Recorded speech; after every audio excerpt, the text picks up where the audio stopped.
Bismillahirrahmanirrahim. Assalamualaikum warahmatullahi wabarakatuh. Alhamdulillah wa syukurilillah.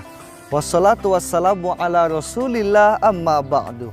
Ashhadu an la ilaha illallah wa ashhadu anna muhammadan abduhu wa rasuluhu sallallahu alaihi wasallam.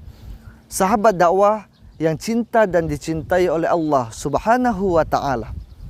Setiap orang tua tentulah mendambakan lahirnya seorang anak yang soleh dan soleha, yang tentu bisa senantiasa membanggakan kedua orang tuanya, baik dalam hal prestasi maupun dalam hal lainnya, baik dalam hal urusan duniawi, terlebih dalam hal urusan ukhrawi. Lantas bagaimana mendapatkan anak yang soleh? Tentulah dengan cara mendidik anak dengan didikan Al-Quran. Didiklah anak dengan didikan agama sehingga ia bisa mengenal agamanya dan senantiasa bisa mengamalkan setiap syariat ajaran Islam. Jangan mendidik anak, mengharapkan anak yang solat, senantiasa orang tua tidak mau solat, tatkala ketika masuk perintah solat, hayya 'alas shalah,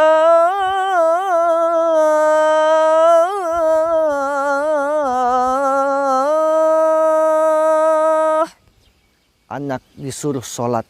Tapi orang tua masih sibuk dengan aktivitasnya. Orang tua masih sibuk dengan handphonenya. Orang tua masih sibuk istirahat. Masih sibuk di tempat kerja. Bagaimana mungkin kita mengharapkan anak yang soleh kalau orang tuanya yang salah? Mengharapkan anak untuk senantiasa membaca Al-Quran, tapi orang tua sendiri tidak pernah menyuruh membaca Al-Quran, apalagi orang tua tidak bisa membaca Al-Quran. Tatkala ketika anak diharapkan menjadi seorang yang besar, tetapi orang tua tidak mampu mendidik anak menjadi orang yang besar, maka jangan pernah salahkan anak. Didiklah anak dengan didikan Al-Quran. Sebab dengan Al-Quran, anak akan memilih jalan yang lurus untuk kehidupan dunia dan keselamatan akhiratnya. Sahabat dakwah, rahimadi wa rahimakumullah. Anak merupakan investasi dan tabungan orang tua di yaumil akhir. Sebab dari anaklah kelak bisa memberikan pahala jariah bagi orang tuanya. Sebagaimana sabda Nabi Muhammad sallallahu alaihi wasallam, "Idza mata ibnu Adam in qata'a amalu illa min salasin." Apabila anak Adam wafat, maka terputuslah amalannya illa min salasin, kecuali 3 perkara. Yang pertama, shadaqatun jariyah. Maksudnya ialah sedekah jariah.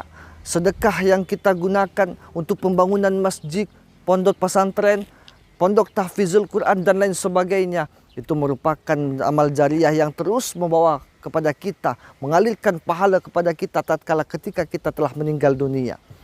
Kemudian yang kedua adalah ilmun yuntafa'u bih, ilmu yang bermanfaat, yang ketika orang tua ajarkan kepada sang anak, kemudian sang anak mengamalkan dalam kehidupan sehari-hari, maka tatkala ketika orang tua telah meninggal dunia pun pahala masih terus mengalir.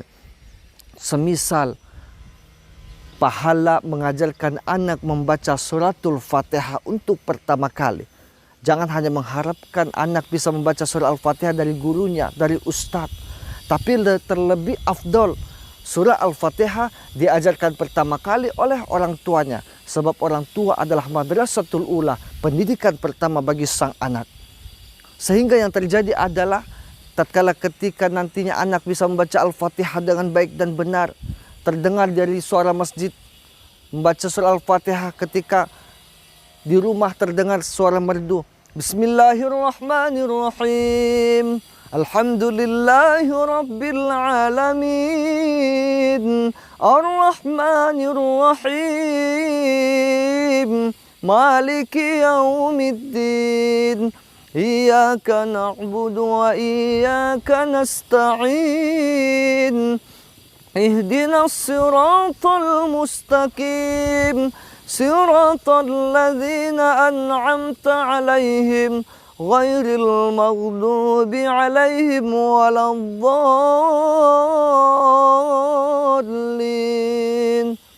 Ternyata yang menjadi imam adalah anak kita. Suaranya berasal dari anak yang kita ajarkan semasa kecil. Bukan sebaliknya. Di luar sana ada kabar, ada seorang anak yang ditangkap mencuri, baik itu mencuri kotak amal, mencuri motor dan lain sebagainya, ternyata anak si fulan bin fulan, ternyata anak si A. Malu kita sebagai orang tua. Maka senantiasa ajarkanlah ilmu yang bermanfaat kepada anak sebagai anak yang soleh yang nantinya menjadi investasi tabungan kelak di yaumil akhir bagi kedua orang tuanya. Dan yang terakhir, awaladun solih au yada'ulah, anak-anak yang soleh yang senantiasa mendoakan kedua orang tuanya. Inilah yang diharapkan orang tua, bukan hanya tatkala ketika masih hidup, bahkan ketika orang tua telah meninggal dunia, mengharapkan doa daripada anaknya. Tatkala ketika orang tua dalam pembaringannya terus dapat pahala, kiriman pahala, ternyata yang mengirimkan adalah anaknya. Anaknya yang membaca Al-Quran, setiap sujudnya mendoakan orang tuanya. Tatkala ketika selesai sholat pun mendoakan orang tuanya. Bahkan tatkala ketika ingat orang tuanya, senantiasa mengirimkan fadilah pahala bagi kedua orang tuanya. Inilah harapan bagi setiap orang tua, mengharapkan anak yang soleh dan soleha sebagai tabungan besar di yaumil akhir. Bukan hanya anak diberikan pendidikan yang bagus, bukan hanya anak diberikan kehidupan yang mewah, bukan hanya anak diberikan fasilitas yang lengkap, bahkan bukan hanya anak diberikan uang jajan yang cukup. Tetapi berikanlah anak pendidikan Al-Quran, pendidikan agama yang insya Allah menuntunnya ke jalan yang lurus, keselamatan fid dunya wal akhirah. Billahi fisabilil haq. Assalamualaikum warahmatullahi wabarakatuh.